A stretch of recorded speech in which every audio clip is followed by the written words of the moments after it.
எப்போதும் கிழக்கு சம்பந்தமாக உரையாடுகின்ற போது அல்லது கிழக்கு மாகாணம் தொடர்பாக முடிவெடுக்கின்ற போது ஆயுத போராட்ட காலத்திலும் சரி, அரசியல் போராட்ட காலத்திலும் சரி, அந்த இடத்திலே கிழக்கின் தலைமை உண்மையாக உறுதிப்படுத்தப்பட்டது.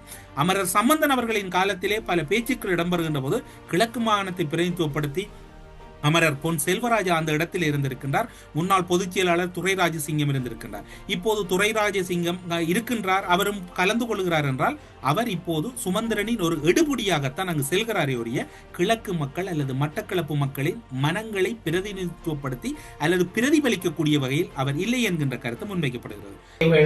அரசியல் கட்சியினர் வடக்கு கிழக்கு எமது தாயகம் என்ற வகையில் கிழக்கு மக்களின் உணர்வுகளை புரிந்து கொள்ள முயற்சிக்க வேண்டும். வடக்கிலிருந்து உத்தரவிட்டால் கிழக்கில் நடைமுறைப்படுத்தியே ஆக வேண்டும் என்று திமிராக நடப்பதை விட்டு அந்த மக்களின் உணர்வுகளை விளங்கிக் கொள்ள முயற்சிக்க வேண்டும்.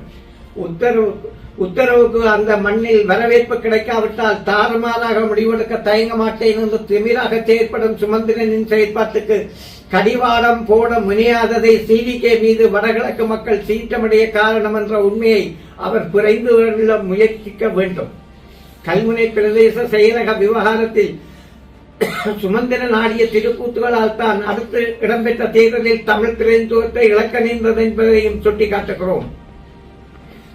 சுமந்திரன் இன அழிப்புக்கு போதுமான சாட்சியங்கள் இல்லை, ஆதாரங்கள் இல்லை என அடம் பிடிப்பவர்.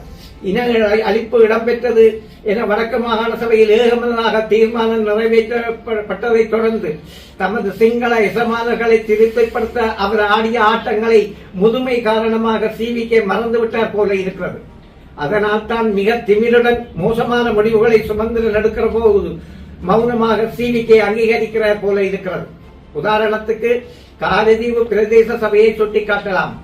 முன்னாள் தலைவர் ஜெயசூரியலை ஏற்க முஸ்லிம் காங்கிரஸ் மறுக்கின்றனர் என்று சொல்வது ஏற்புடையது அல்ல. எங்களுடைய வீட்டுக்கு எமது உறவினர் வர வேண்டும் எனில் நாம் தான் முடிவெடுக்க வேண்டும். எங்கள் வீட்டு நாய்க்கு உங்களது மனதும் பிடிக்கவில்லை, எனவே வீட்டுக்கு வராதீர்கள் என்று சொல்ல முடியாது. நாயை வீட்டுக்கு பின்புறமாக கட்டி வைப்பதே முறை. கடிவாளத்தை கைவிட்டு சுமந்திரன் குதிரையை ஓடுவதை கட்டுப்படுத்த முயற்சிக்காவிட்டால் தமிழ் தேசியத்துக்காக கடந்த காலத்தில் சிவிகே ஆற்றிய பங்களிப்பின் பெறுமதி அடியோடு அழிந்துவிடும். இனப்படுகொலைக்கு துணைவான சிறிது தியேட்டரில் கால் வைத்ததை சிவிகே எந்த விதத்தில் நியாயப்படுத்திவிட முடியாது. குறிப்பாக பொது வேட்பாளர் விடயத்தில் ஆதரவு வழங்கியோரை பழிவாங்கும் வெறியுடன் திமிராக செயற்படுவதை நிறுத்த வேண்டும். தவறுகளில் இருந்து பாடம் கற்க தவறுவோமாக இருந்தால் எதிர்கால சந்ததி சாபப்படும் நிலை ஏற்படலாம்.